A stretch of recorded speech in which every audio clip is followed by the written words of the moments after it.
गुजरात में भाजपा ने 156 सीटों के साथ जीत दर्ज कर नया रिकॉर्ड बना दिया। इससे पहले कांग्रेस ने 1985 में ये रिकॉर्ड बनाया था, जब माधव सिंह सोलंकी की अगुवाई में 149 विधानसभा सीटें जीती थी। वहीं नरेंद्र मोदी के सीएम रहते भाजपा ने 2002 के चुनाव में 127 सीटें जीती थी। इस जीत के साथ भाजपा ने दोनों रिकॉर्ड तोड़ दिए हैं। गुजरात की 182 विधानसभा सीटों में भाजपा ने 156 सीटें जीती हैं।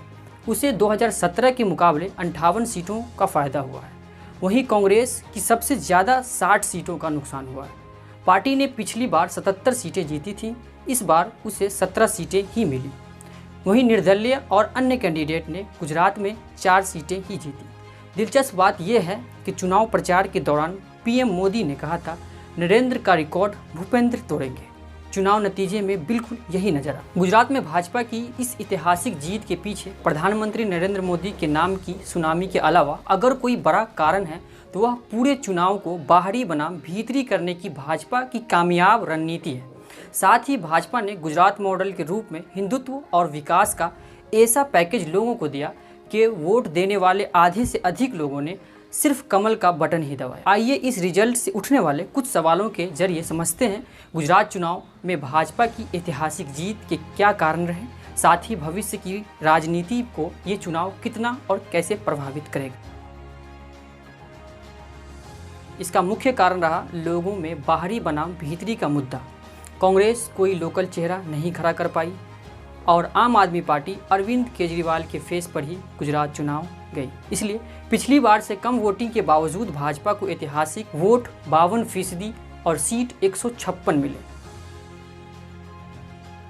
हिंदुत्व और विकास का पैकेज सभी जानते हैं कि हिंदुत्व की प्रयोगशाला गुजरात से शुरू हुई। 2002 के गोधरा दंगों के बाद भाजपा ने हिंदुत्व के मुद्दे पर 127 सीटों के साथ ऐतिहासिक जीत हासिल की थी।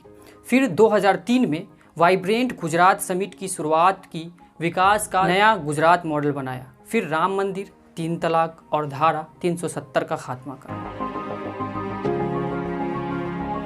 बिजली बिल माफ, सरकारी अस्पतालों में मुफ्त इलाज और मुफ्त शिक्षा आम आदमी पार्टी की दिल्ली मॉडल का मुख्य हिस्सा है।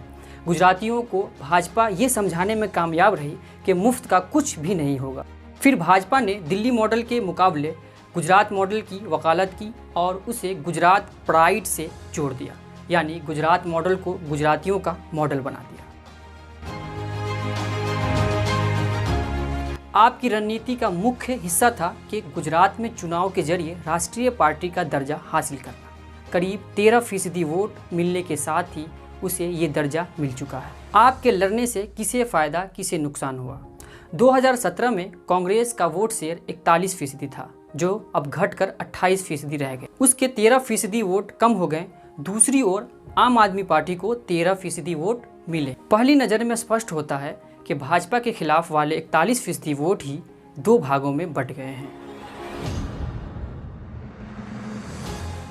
भाजपा को इस चुनाव में 53% वोट मिले हैं। ऐसे में सारे विपक्षी वोट किसी एक पार्टी को भी मिलती तो भी भाजपा को सरकार बनाने में कोई परेशानी नहीं होती। हाँ, वोट शेयर और सीट में कमी जरूर आती। 2017 में भाजपा का वोट शेयर 49% था, जो बढ़कर 53% हो गया है।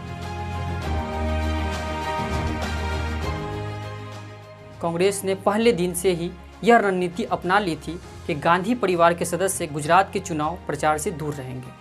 राहुल ने भी एक दिन में सिर्फ 2 सभाएं ही की। स्थानीय नेता और लोकल लेवल का प्रचार कांग्रेस की रणनीति थी, लेकिन ये पूरी तरह गलत साबित हुई। इससे ग्रामीण इलाकों में भी कांग्रेस बुरी तरीके से हारी। आखिर में गुजरात चुनाव से देश की राजनीति पर क्या असर।